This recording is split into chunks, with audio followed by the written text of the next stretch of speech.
Africa Media Live TV. Kindly subscribe to our YouTube channel to get updated on the trending gist, latest news all over the world.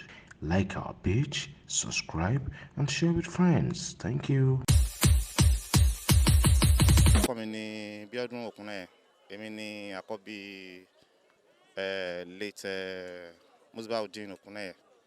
So bàbá jẹ́ èèyàn kan tó jẹ́ èèyàn gidi tó ń dẹ̀ kó ẹbí mọ́ra lọ́pọ̀lọpọ̀.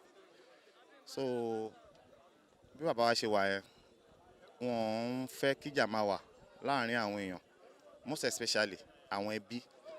Tọ́n bá dẹ̀ pé bàbá wípé lágbájá báyìí àti lágbájá báyìí nǹkan ń ṣẹlẹ̀ o.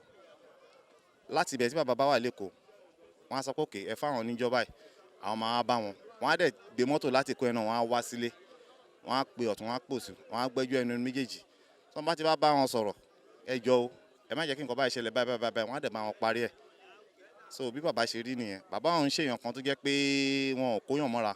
Àti l'Ékòó tó wà o, àti n'Íjẹ̀bú gbogbo tó wà o, bàbá kó ẹbí mọ́ra lọ́pọ̀lọpọ̀.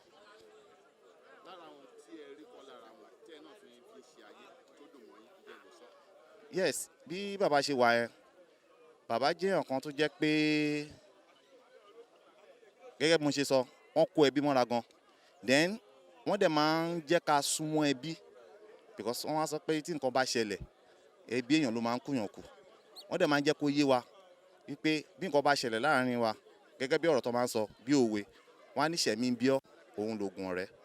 Tẹ́nibọ̀dì bá ṣe èèyàn, ó bẹ́tà tẹ́ni ò bá mọ̀ kó pàkíyèsí ẹni yẹn. So ẹni yẹn náà tó jẹ́ pé ó ṣe nǹkan tó kù díẹ̀ káàtó.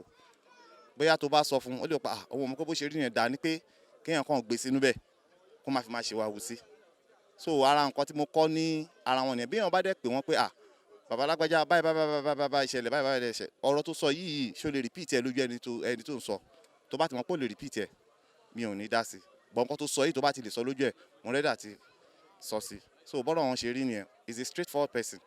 Wọn ò dẹ̀ ń ṣe àmúlùmálà èèyàn kan. That is one thing about him.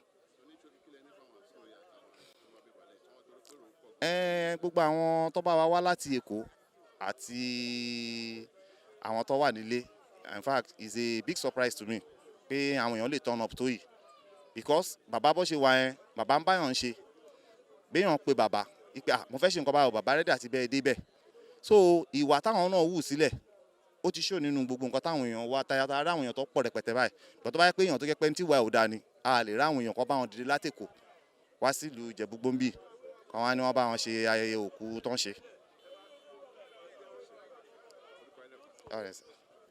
Africa Media Live TV. Kindly subscribe to our YouTube channel to get updated on the trending gist, latest news all over the world.